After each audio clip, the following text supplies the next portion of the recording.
On September 1st, President Biden delivered a controversial speech in which he referenced the threat of insurrection. Today, we sit at the feet of Martin Luther, who teaches us that armed insurrection is not the answer, not when Christ has already begun a far greater insurrection. Thanks for tuning into Cross Defense. Here we go.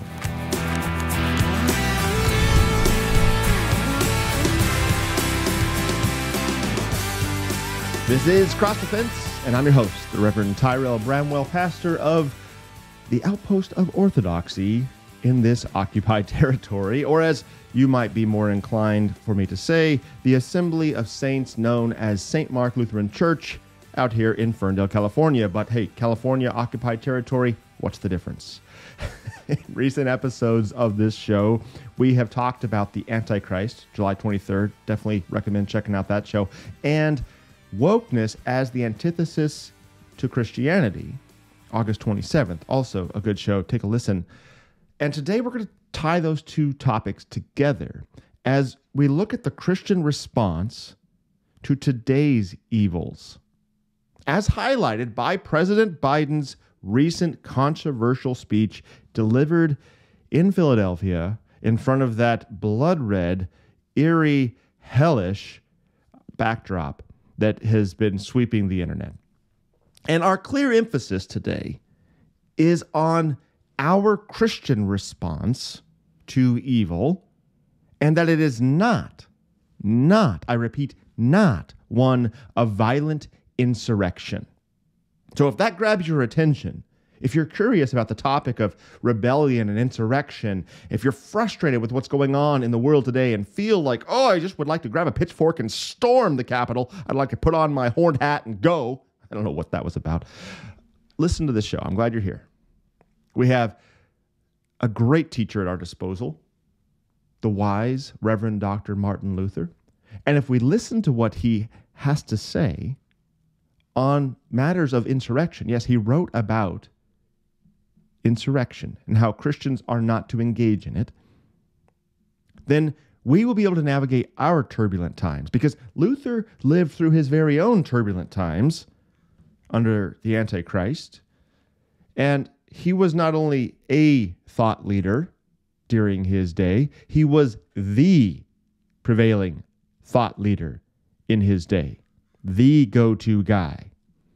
And this is what he had to say about insurrection in the face of evil. So stay tuned. We're going to get to that, probably come by the second and third segment of the show. Don't click away before we get to it. Good stuff. Especially want to hear the end as we look at the greater insurrection that is already underway, my friends. And so, yeah, you're going to want to hang on for that. In 1522, the cultural climate looked very much something like what we Americans see on our news every day. Every time you turn on the news, you hear news, we are dealing with something that was very similar to what Luther was going through. Civil unrest was heating up. Luther had been excommunicated by the Pope, and he was hidden away by friendly civil authorities who wanted to prevent him from being murdered by the papists. He literally had a mark out for his head. Flashes of violence were flaring up here and there, everywhere. Some in the name of the Lutheran party and some in the name of the Pope's party, which I should say the Pope's party was the state's party. The Holy Roman Empire and the papacy were like this. I'm putting my fingers together, crossing them, if you can't tell. Okay, so that's what was going on. And there was talk of violent insurrection, and even some Christian leaders were encouraging the violently armed overthrow of the authorities, which, as I said, were the papists and the Holy Roman Empire in bed together. So the good Reverend Luther wrote a letter that we call a sincere admonition by Martin Luther to all Christians to guard against insurrection and rebellion. Yes, that's quite a mouthful, quite a name, right? But that is what it's called, and there you have it right there in the title, how Christians are to guard against insurrection and rebellion. This document, if you're looking for it, is found in Luther's Works, volume 45, The Christian in Society, number 2. So take a look at that if you're interested. It's a great piece of writing. I highly recommend you take a look at it, and other works by Luther as well. It has much to teach us today, as there has been, obviously, an uptick in violence in our day. We're hearing more regularly about threats of insurrection, rebellion, civil war. I don't know if you've been paying attention to the news, but these words are being dropped on a regular basis. There seems to be a push for it to happen, maybe even a self-fulfilled prophetical sort of inclination toward it. Very troubling for many people. One such thing Luther teaches us is simply how we should view ourselves as Christians. In 1522, the division was ecclesial as well as civil, because both kingdoms were intertwined together. The doctrines of the church were at the heart, the center of the civil unrest. Is that the case today? That's the question that we got to start with. Is that the case today? Now, many Christians are tempted to say right away, well, no, of course not. Today we're dealing with political unrest, political division. And honestly, I can understand the confusion in that reply. I have sympathy toward that reply, because the division is definitely flowing through political thought leaders, political corridors today. We see it as a political issue. But as we discussed in the August 27th show about wokeness and Christianity, wokeness is now what undergirds the Democrat Party's platform, whether you like it or not. And I don't mean to alienate our Democratic Christian listeners. If you belong to the Democrat Party, I'm not meaning to alienate you, but it is just known, it's out there, it's obvious that the platform of the Democrat Party is now undergirded by a lot of these leftist, wokist, anti-biblical precepts and policies and pushes, this agenda, which is antithetical to Christianity. President Biden said so. If you were wondering about this, if you're doubting what I'm saying right now, President Biden himself said so in his September 1st speech. So here, have a listen. MAGA forces are determined to take this country backwards to an America where there is no right to choose, no right to privacy, no right to contraception, no right to marry who you love. I believe America is at an inflection point, one of those moments that determine the shape of everything that's to come after. And now, America must choose to move forward or to move backwards, to build a future or obsess about the past, to be a nation of hope and unity and optimism, or a nation of fear, division, and of darkness. The soul of America is defined by the sacred proposition that all are created equal in the image of God. My fellow Americans, America is an idea, the most powerful idea in the history of the world, and it beats in the hearts of the people of this country. It beats in all our hearts. It unites America. It is the American creed, the idea that America guarantees that everyone be treated with dignity. It gives hate no safe harbor. It installs in everyone the belief that no matter where you start in life, there's nothing you can't achieve. That's who we are. That's what we stand for. That's what we believe. And that's precisely what we're doing. Opening doors, creating possibilities, focusing on the future. And we're only just beginning. If we do our duty in 2022 and beyond, then ages still to come will say, we, all of us here, we kept the faith. We preserved democracy. We heeded our worst. We heeded not our worst instincts, but our better angels.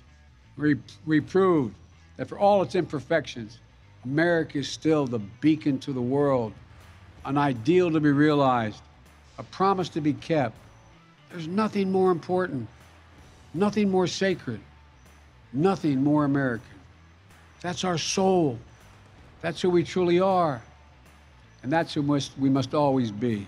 And may God protect our nation, and may God protect all those who stand watch over our democracy. God bless you all. So it appears that the division is between Democrats and Republicans, a political division in this country, but not when you look at the content of that division. What does President Biden say is the content of the division? He describes it. He says, in America, we must choose to move forward or backward, toward the future or obsess about the past. These are his words. And so I quote, he says right here, he describes backwards to an America where there is no right to choose, no right to privacy, no right to contraception, no right to marry who you love. Right to choose, what is that? That's abortion. That's the right for a mother to choose to murder her child in the womb. And out here in California, the push is to be able to murder your child even after birth within a certain window, if that's what you'd like to do. So very literal infanticide in the traditional sense.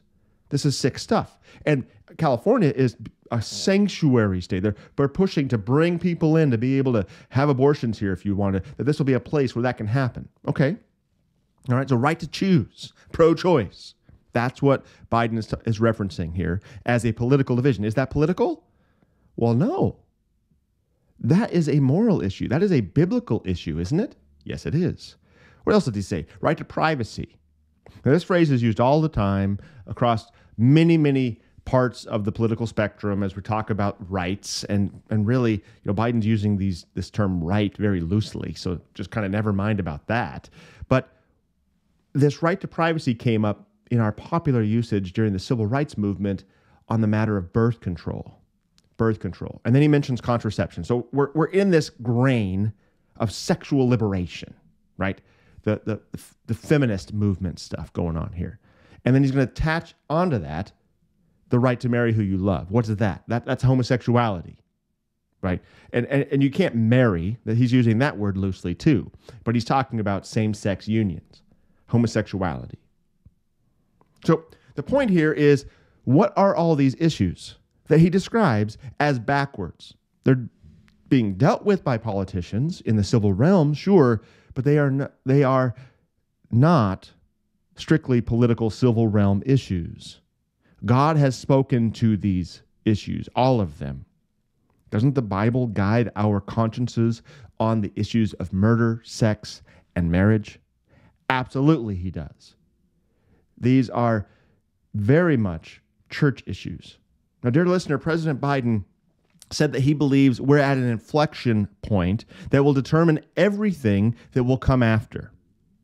We need to make sure that we're seeing this for what it is. President Biden couched the inflection point in terms of forward or backward, future or past, hope, unity, and optimism, he said, or fear, division, and darkness. Now, you and I know that it's better described as Christian or anti-Christian.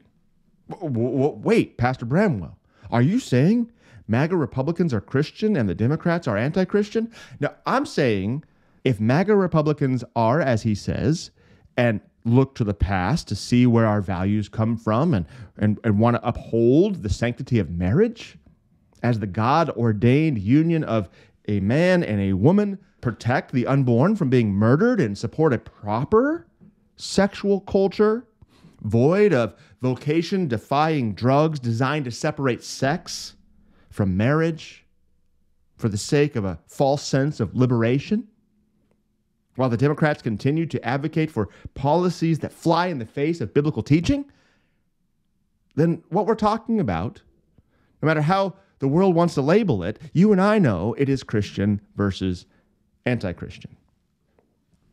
I know, controversial stuff here, but we have the truth. We need not shy away from the controversies. We can address them.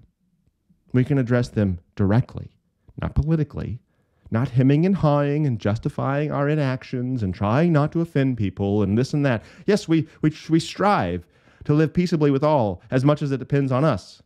But that doesn't mean we hold our tongue and don't speak the truth.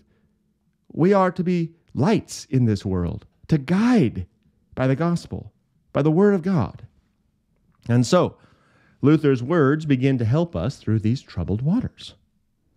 In his day, just like in ours, there were two parties at play.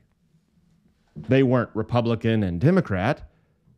They were Lutheran and Papist. This is how they described themselves. And to this, Luther writes the following: I ask that men make no reference to my name. Let them call themselves Christians, not Lutherans. What is Luther? And after all, the teaching is not mine, neither was I crucified for anyone. 1 Corinthians 1:13. St. Paul in 1 Corinthians 3 would not allow the Christians to call themselves Pauline or Petrine, but Christian. You don't follow Paul or Peter. How then should I, Luther says, poor stinking maggot fodder that I am, poor stinking maggot fodder that I am. That's amazing. This is what Luther says of himself. How then should I come to have men call the children of Christ by my wretched name? Not so, my dear friends. Let us abolish all party names and call ourselves Christians after him whose teaching we hold. The papists deservedly have a party name because they are not content with the teaching and name of Christ, but want to be papist as well. Let them be papist then, since the Pope is their master. Let the world, dear Cross Defense listener, dear Christian out there, let the world use their party names. You are a Christian. That's what defines you. In the ecclesial realm, the churchly realm, and in the civil state realm. You never stop being a Christian. And it is how you think about everything, especially those things that are at this very moment in our country tearing our society apart, as the whole humanist movement, the wokest Marxist movement, the ungodly, have made anti-biblical tenets the very platform of one of our political parties. Okay, let's leave it right there. We'll pick this up right after the break. Don't go away. You're listening to Cross Defense. Hey, thanks for watching this segment of Cross Defense, filmed right here in the Winged Lion Studio at St. Mark Lutheran Church in Ferndale, California. If you'd like to continue listening to the episode, go over to kfuo.org or look for us on your favorite podcast app. You can find this episode and all our back episodes ready and waiting for you.